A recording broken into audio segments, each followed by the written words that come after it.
আসসালামু আলাইকুম এভরিওয়ান। সবাইকে স্বাগতম নীরা কমার্স একাডেমিতে। আজকে আমি একটা ছোট্ট টপিক নিয়ে কথা বলবো।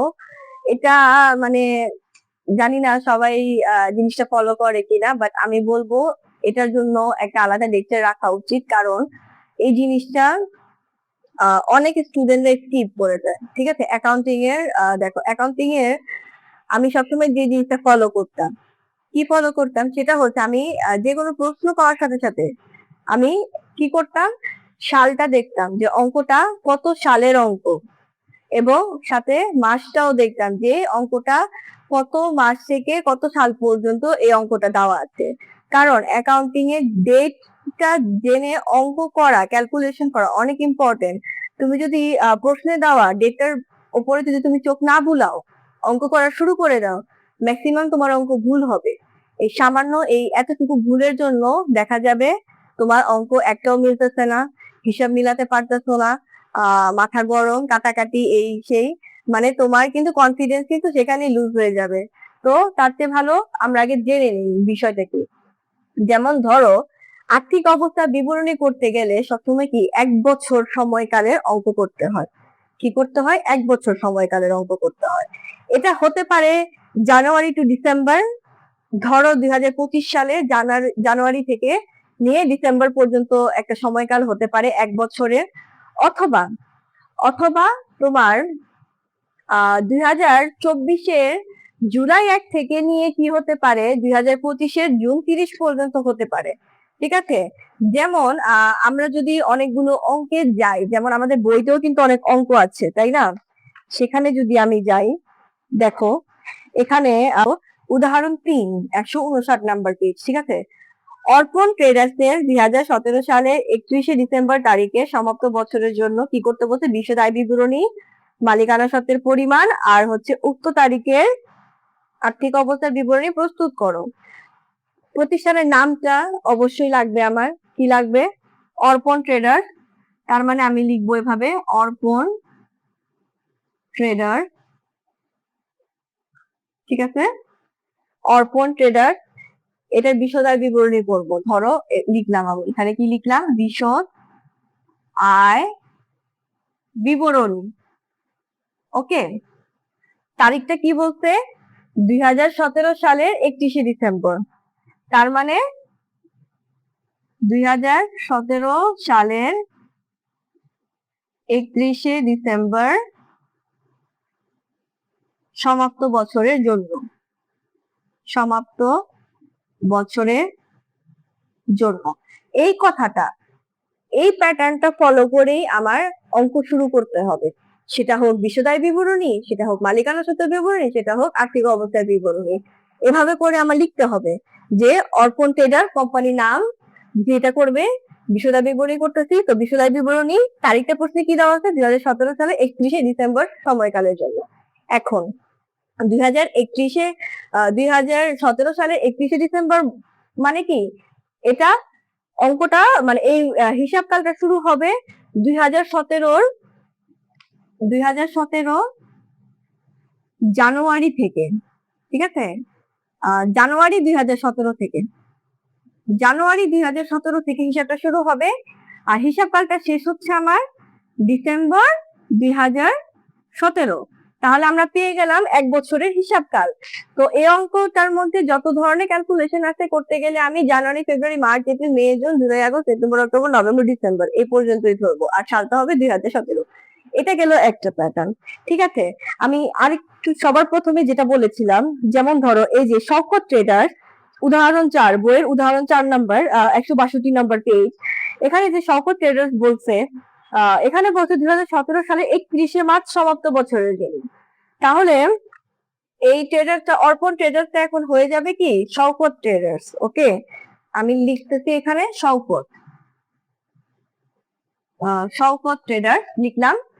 বলছে 2017 সালের 31শে মার্চ, এখন এই ডিসেম্বরের জায়গায় আমার কি হয়ে যাবে, 31শে মার্চ সমাপ্ত বছরের জন্য। ঠিক আছে, এখন দেখো 31শে মার্চ পর্যন্ত অঙ্ক, তার মানে এটার বছরটা শুরু হয়েছে কবে বলতো? আমার কিন্তু 12 মাস লাগবে অঙ্ক হিসাবে, যত কিছুই করো না কেন আমার 12 মাস নিয়েই অঙ্ক করতে হবে।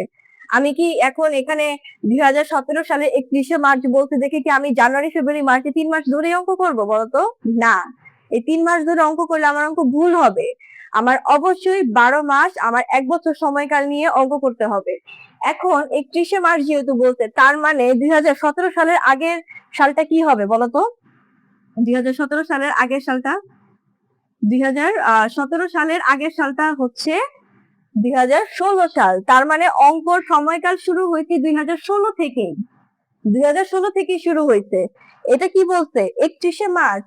তার মানে 1 বছর যদি আমি ধরি, তার মানে 2016 সালে এপ্রিলের 1 তারিখ থেকে আমার কি হয়েছে? সময়কাল শুরু হয়েছে আর শেষ হয়েছে কত? মার্চের 2017-তে। এখন তুমি আঙ্গুল দিয়ে গুনে দেখো, April, May, June, July, August, September, October, November, December, January, February, March, এই যে 12টা করি পেয়েছি। তার মানে কি 12টা মাস আমার কমপ্লিট হয়েছে। তার মানে এই শওকত ট্রেডার্স এর বিশদ বিবরণী বা আর্থিক অবস্থা বিবরণী যাই করি না কেন, সময়কালটা শুরু হয়েছে এপ্রিল 2016 থেকে নিয়ে মার্চ 2017, এই 1 বছর সময়কালের অঙ্ক। ঠিক আছে, 1 বছর সময়কালের অঙ্ক। এভাবে করে আমার সময়কালটা কি করতে হবে? নির্ণয় করে নিতে হবে। আমি আরেকটা দেখাবো। এটা কিন্তু মোস্ট ক্রিটিক্যাল ছিল এই পোর্শনটা।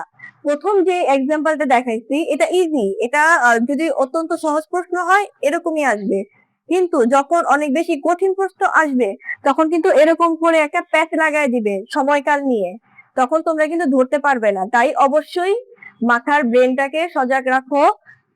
যত এই যে যেমন 31শে মার্চ বলছে, তার মানে তার আগে আরো তুমি কি করে নিবা? 11 মাস অ্যাড করে 12 মাস তুমি নিয়ে নিবা যেভাবেই হোক।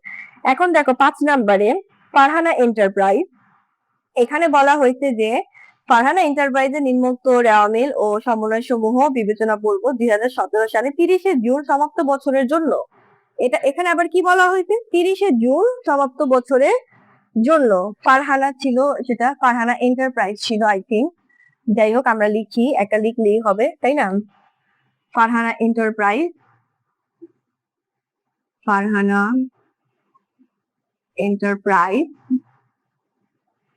বিশদ বিবরণী ধরো করে নিতেছি 2017 সালের 31শে না 30শে। দেখো এখন কিন্তু 30শে জুন লিখতেছি আমি, কারণ কি জুন মাস কিন্তু 30 দিনই থাকে তাই না? জুন মাস 30 দিনই থাকে, তাই আমার 2017 সালের 30শে জুন সমাপ্ত বছরের জন্য প্রস্তুতকৃত, এটা লিখতে পারো, সমাপ্ত বছরের জন্য প্রস্তুতকৃত। ওকে, এখন দেখো তার মানে আমার এটার এই 1 বছর সময়কালটা শেষ হয়েছে কত সালে? 2017 30শে জুন তাই না? এই যে 30শে জুন, তার মানে জুন 2017-তে শেষ হয়েছে। এখন আমার তাহলে বছরটা শুরু হয়েছে কবে থেকে? বছরটা শুরু হয়েছে কবে থেকে? বছরটা তাহলে আমার শুরু হয়েছে জুলাই থেকে, 1 জুলাই, 1 জুলাই 2016। এখন কাউন্ট করে দেখো তো 1 বছর হয়েছে কিনা পুরো আমার। July, August, September, October, November, December, January, February, March, April, May, June, এই যে 12টা করা আমার কি চলে আসছে। তার মানে আমার এই অঙ্কটা কি 1 জুলাই 2016 থেকে নিয়ে 30শে জুন 2017 পর্যন্ত 1 বছর সময়কালের জন্য। এখন আমি আশা করি এই যে ডেট, টাইম, মাস নিয়ে যদি তোমাদের কোনো কনফিউশন থাকে অঙ্কে, এই ক্লাসের মাধ্যমে এটা তোমাদের ক্লিয়ার হয়ে যাবে, কারণ আমি টোটালি তিনোটা মানে কি কি রকম আসতে পারে আমি সবকিছু বুঝিয়ে দিয়েছি এখানে। সো সবাই আমাকে জানাবে কেমন লাগলো আজকের ক্লাসটা। সবাইকে অসংখ্য ধন্যবাদ এতক্ষণ সাথে থাকার জন্য। আল্লাহ হাফেজ।